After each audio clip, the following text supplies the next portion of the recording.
Hey guys, welcome back to the channel dedicated to helping you navigate the exciting world of private equity real estate. My name is Eric Wilson. I'm a real estate fund manager with a passion for helping investors achieve their goals through informed investment decisions. And today I want to talk about the differences between portfolio management, asset management, and property management. I think it's important for investors to understand how these three functions work together within any investment company. It can vary a lot between small operators who might be doing all of these functions primarily themselves, and then institutional companies that will have teams of people for each one of these properties. They'll have whole departments for each one of these functions. So I think it's important as an investor to understand how they work together so that you can ask the right questions and figure out what your relationship would be with that company moving forward if it aligns with your strategy. So here's the diagram, and at the highest level we have portfolio management. This could be the management of 20, 30, 40, 50 properties. This could be properties within a fund. This could be the entire portfolio at that company.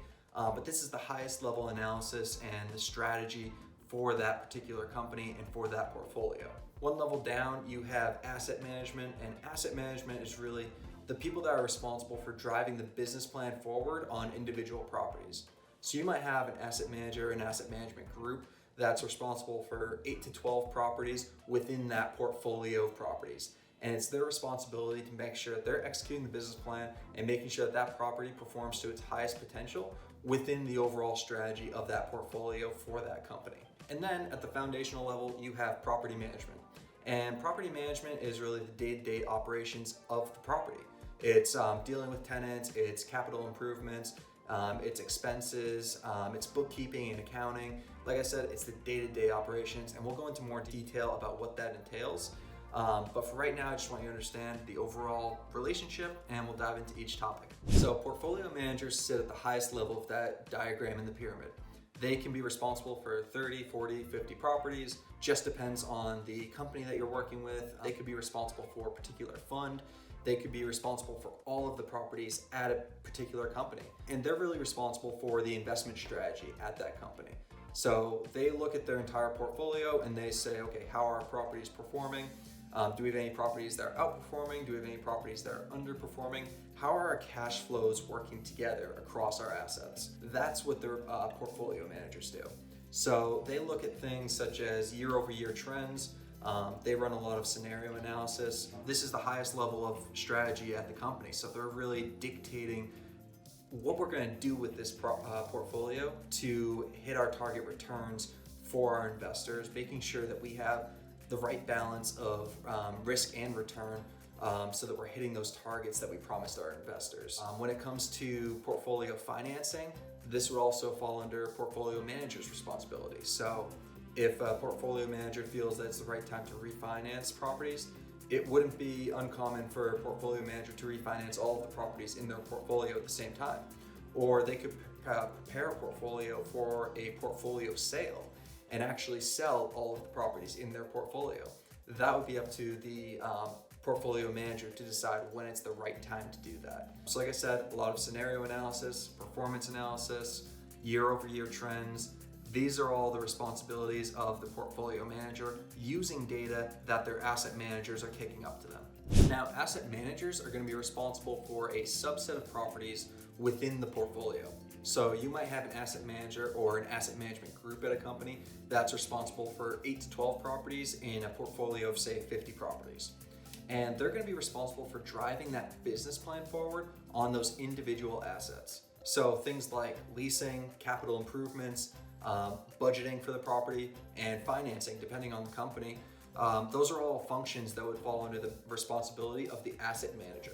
These aren't responsibilities that would be of the portfolio manager. Portfolio manager makes sure that they have the right mix of properties in the portfolio, and then asset managers deal with the business plan for those properties. So say you have a commercial property, think industrial, retail, office buildings. An asset manager would be heavily involved in the leasing process for those buildings.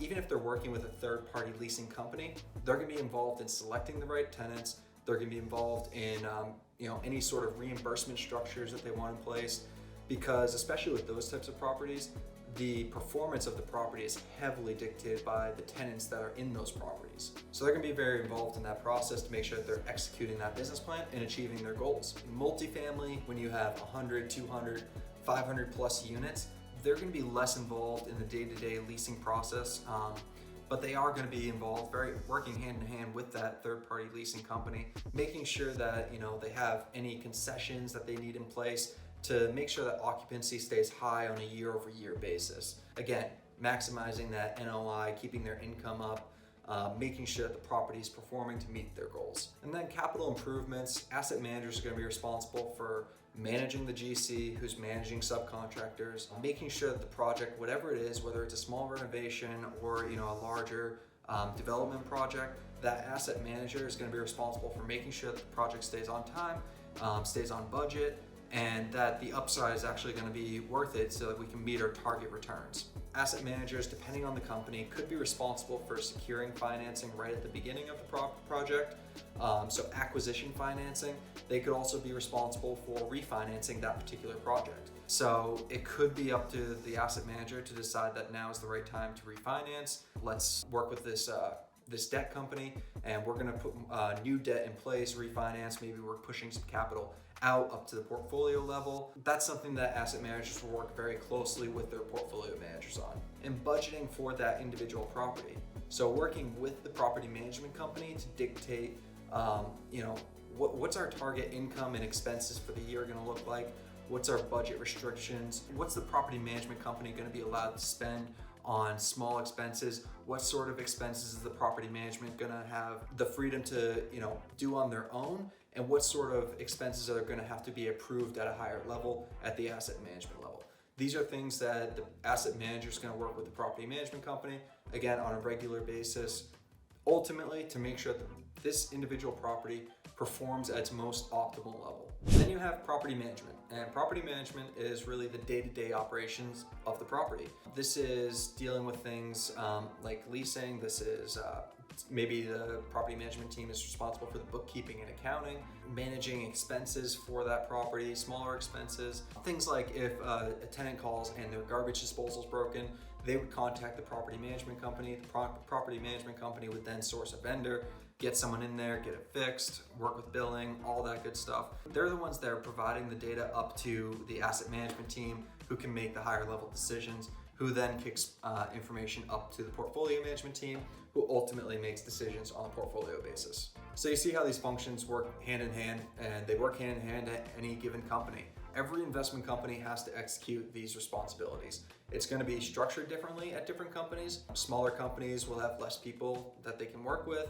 They might have third-party property management companies. You might see a single asset manager at a company. You might see a team of asset managers. You might see a team of portfolio managers for a particular fund. You might see a team of portfolio managers for the entire company. Structure is going to vary from company to company, but these functions have to be executed at every single real estate investment company. Now, I work in asset management, and asset management it's a lot of blocking and tackling. It's a lot of making sure that things are moving in the right direction for a given real estate deal. We do a lot of things like investor reporting, managing investor risk, tenants and occupancy, all responsibilities that fall under my umbrella. But when I think about my job and I describe it to people, there's three main functions that I do. I maximize value, I maximize returns, which is not the same as maximizing value, and I minimize risk. I can go into more in those in another video, but I just wanted to cover the basics so that you could understand the differences between portfolio management, asset management, and property management. Hope you guys enjoyed this video. Please like and subscribe, and I will see you in the next video.